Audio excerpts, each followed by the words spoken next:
Tonsberg, Norway, summer 1904. Over a period of 3 months, Scandinavian archaeologists Gabriel Gustavsson and Håkon Shettelegg excavate a remarkably well-preserved Viking ship. Built from oak in the early 9th century AD, the vessel is an extraordinary piece of engineering.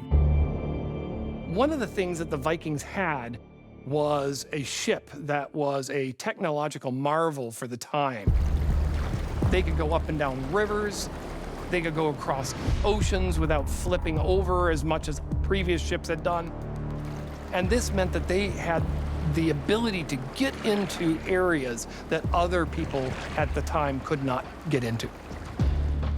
The Viking skill was really sort of unmatched by any other group at this time in terms of the craftsmanship of their boats. And these boats were very flexible in the way that they were made to flex with the waves rather than break apart. So they often refer to them as the sea snakes, because they could sort of snake through the waves. The unique design of Viking longships made it possible to sail at speeds approaching 28 miles per hour. No other vessels could travel as fast until 1852. More than 1,000 years after, the first Viking ships took to the high seas. But what many researchers find even more impressive and more difficult to explain is the Vikings' incredible navigation skills. When talking about the Vikings, you're faced with a mystery. And the mystery is that how did the Vikings navigate? For all we know, they had no compass. The compass was a Chinese invention, and without a compass, how could they navigate? Well, the stars, you say, but if you've ever been there to the northern Atlantic, you realize how cloudy it is. On a cloudy day, there's no sun, there's no stars, and yet they were able to navigate the North Seas with tremendous accuracy. And the question is, how did they do it? Ancient astronaut theorists believe clues might be found by taking a closer look at the Viking sagas. According to legend, the dwarves provided humans with a special stone that enabled them to navigate with great accuracy.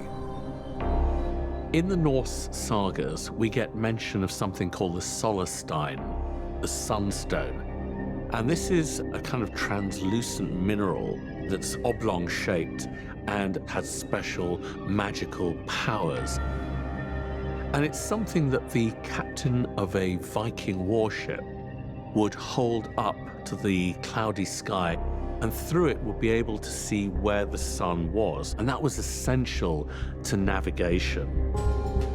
These crystals were considered to be magic, and it's been long rumored that the sunstone may have been a major part of their navigational abilities, giving them an edge that other people at the time did not have.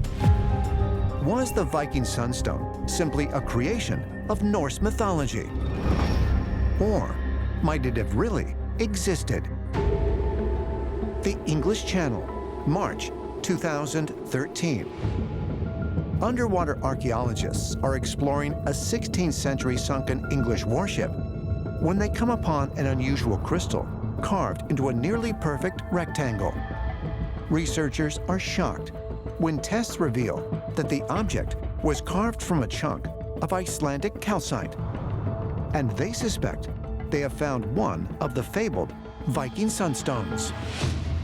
Calcite has a property that if light comes into it, it splits the light in half. On a cloudy day, if you look at a calcite crystal, you see not one image, but two images, each one polarized slightly differently. And as you scan the sky, the intensity of these two changes depending upon where the sun is located. But when you lock onto the sun, the two images are equally bright. Bingo, that's where the sun is located.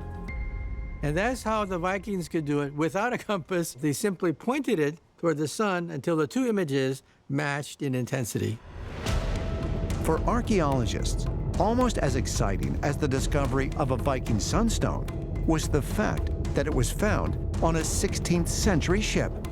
What that shows us is that 500 years after the disappearance of the Vikings, their technology was still being used. This was still cutting-edge technology.